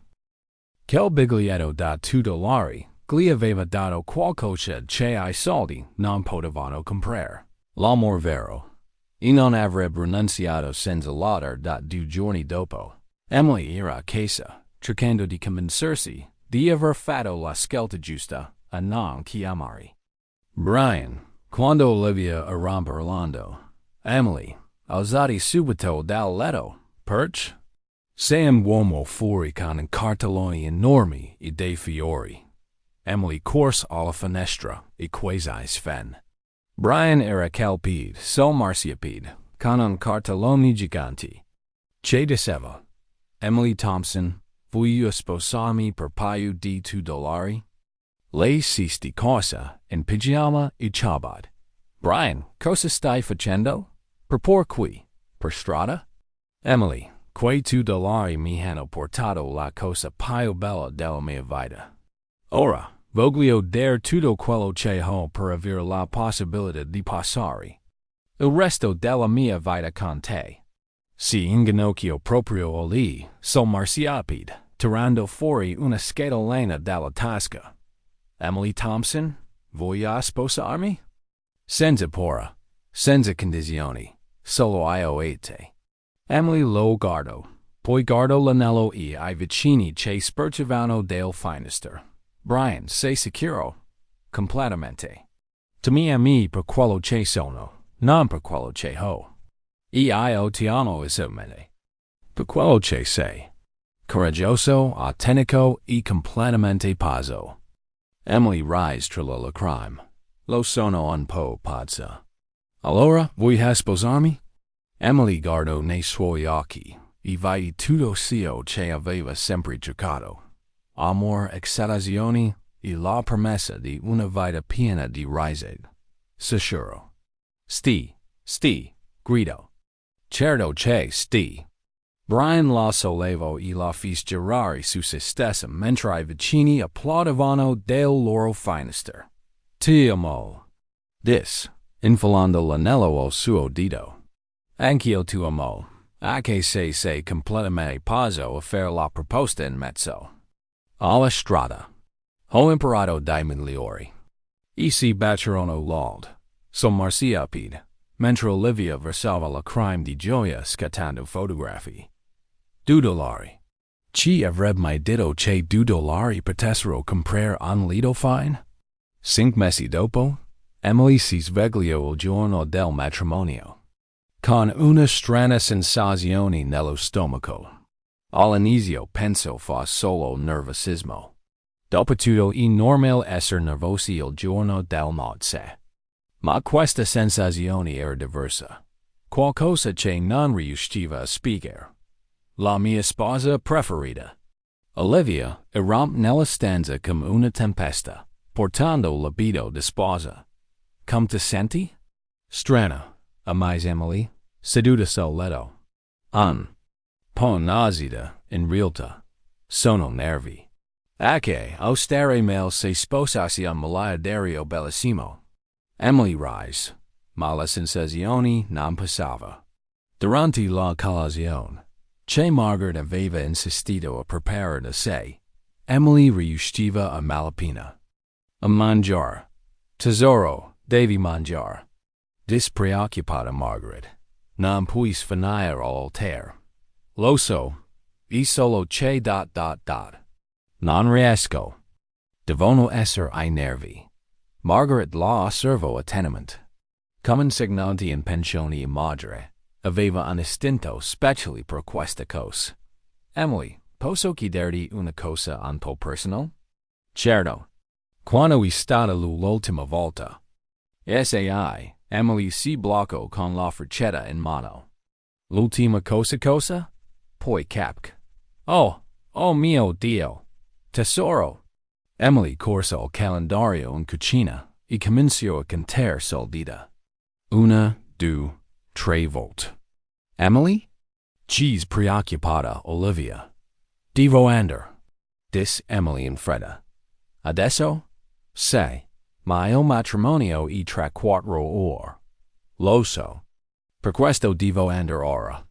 Olivia e Margaret si scambiarono uno sguardo confuso, ma seguirono Emily fino alla farmacia più vicina. Emily, spiegherei perché stiamo comprando ... Olivia guardò la scatola in mano all'amica. Un test di gravidanza, proprio il giorno del matrimonio. Per forse non sono solo nervosa. Oh mio Dio! Gli occhi di Olivia si spalancarono. Pensi che potresti essere ... Non lo so. Per questo faccio il test. Tornate in appartamento. Emily si chius in Bogno, mentre Olivia e Margaret aspettavano fuori come due statue ansiose. Emily? Bussò Margaret alla porta. Stai bene lì dentro? Non lo so ancora. Devo aspettare 3 minuti. Quei furono I 3 minuti più lunghi. Della vita di Emily. Guardo il test, poi lo specchio, poi di nuovo il test. 2 linee rosa brillanti. Oh mio Dio, sicuro? Oh mio Dio. Oh mio Dio. Oh mio Dio. Emily. Olivia bussò più forte. Cosa è successo? Emily apre la porta, tenendo il test con la faccia di chi ha visto un fantasma. Sono incinta. Margaret e Olivia tacquero per 5 secondi assati, poi esplosero in urla di gioia. Sarò la damigella d'onore. Assalto Olivia. Diventero nonna. Pianse Margaret. Diventero mamma. Si agitò Emily. Il giorno del mio matrimonio. Come lo dirò a Brian? All'altare. Prima dell'altare. Dopo la lunedì. Margaret. Le strinse le mani. Un passo alla volta. Prima prepariamo per il matrimonio. Poi desidera quando dirglielo. 4 ore dopo, Emily era sull'altare della piccola chiesa scelta. Radiosa nel suo abito semplice ma elegante, con il bouquet stretto in mani leggermente tremanti. Brian era impeccabile nel suo smoking. Il sorriso illuminava tutto il luogo. Sei bellissima. S'assurò lui mentre lei raggiungeva l'altare. Brian, devo dirti una cosa. S'assurò lei a sua volta. Ora. Iniziò il ministro la cerimonia. Ma Emily riusciva a malapena a sentire una parola. Come si dice all'uomo che sei incinta in mezzo alla cerimonia di nozze? Se qualcuno conosce un motivo per cui questi due non dovrebbero unirsi. Disse il ministro, facendo una pausa drammatica che Emily colse il volo. Brian, s'assurò con urgenza. Sono incinta. Brian si congelò. Spat la palpebra 1, 2, 3 volte. Cosa? S'assurò lui di rimando. Incinta. Sai, bambino, 9 mesi, panellini.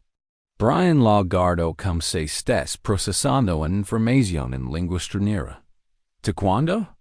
Probabilmente quella. Not dopo la scena romantica, quella che Victoria ha interrotto. Brian, chiese il ministro.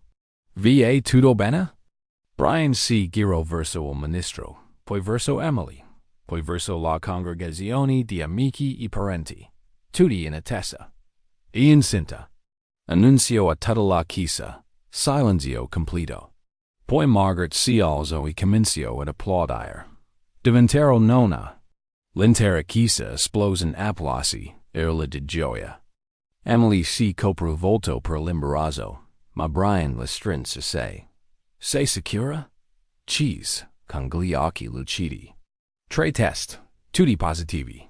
Avremo un bambino. Siamo sposati? Brian la sollevò da terra e la fece tirare proprio all'altare. Mentre tutti ridevano e piangevano insieme. Brian. Emily rise. Il ministro non ha ancora finito. Ministro, disse Brian, ancora tenendo Emily tra le braccia. Può sbrigarsi? Devo baciare la mia moglie incinta. Il resto della cerimonia passò in un turbinio gioioso di lacrime, risate e dichiarazioni di amore. Quando il ministro finalmente disse, Petit baciare la sposa, Brian baciò Emily come se fosse stato. Il primo e l'ultimo bacio della sua vita. Ti amo, signora Miller. S'assurò. Anch'io ti amo, signor Miller. E anche il nostro bambino. 3 settimane dopo, Emily stava esplorando la nuova casa in cui si erano trasferiti dopo la luna di miele, quando trovò un quadro incarniciato sulla parete dello studio di Brian.dntr. O la cornice elegante, serrano ai $2 originali che lui la aveva dato quel primo giorno al Kafka. Brian. Ci amo. lui arrivo di corsa. Cosa succede? Il bambino sta bene? Il bambino sta benissimo, ma qu isti o dot dot. Indico la cornice. Hai inconosciuto I 2 dollari? Brian Soros, quel sorriso che la faceva sempre seguire. Chiaro. È stato il miglior investimento della mia vita. 2 dollari. Emily, quel giorno non mi hai affittato. Mi hai liberato. Cosa vuoi dire? Mi hai liberato dall'idea che il mio valore fa solo il mio denaro. Mi hai liberato del por, dell'insicurezza. Mi hai dato la libertà di essere semplicemente me stesso. Emily sente gli occhi riempirsi di lacrime, cosa che ultimamente accadeva spesso. Grazie, Ormoni. Brian Miller, sei l'uomo più romantico del mondo. E te sei la donna più incredibile del mondo. Anche quando mi hai detto che sarei diventato Papa proprio all'altare. Hey, hai detto che è stata la sorpresa più bella della tua vita. Lo è stata davvero. Lui la tirò a sé e posò la mano sul suo pancino ancora piccolo. Voi due siete la cosa migliore che mi sia mai capitata. Tu e nostra figlia. Come fai a sapere che sarà una femmina? Intuito da papa. Emily rise e lo bacio. Pensando a quanto la vita possa prendere le sfo più inesperate. Ci avrebbe mai detto che quei 2 dollari al bar avrebbero portato a tutto questo? Un matrimonio felice, un bambino in arrivo e l'amor della sua vita. Sai cosa sei di divertente? Pagando la France la sua. Cosa? La gente dice sempre che l'amor non ha preso, ma il nostro esti 2 dollari. L'affare migliore di sempre. Sigillano il loro lido fine con un bacio pieno di promesse, risate e la certezza che qualcosa il futuro avrebbe riservato. L'avrebbero affrontata insieme. Che ne pensi della storia di Emily e Brian? Lascia il tuo commento qui sotto. 0 a 10, che voto daresti a questa storia? Iscriviti al canale e clicca la campanella per non perdere nessuna delle nostre storie. E non dimenticare di guardare altre storie emozionanti cliccando proprio qui.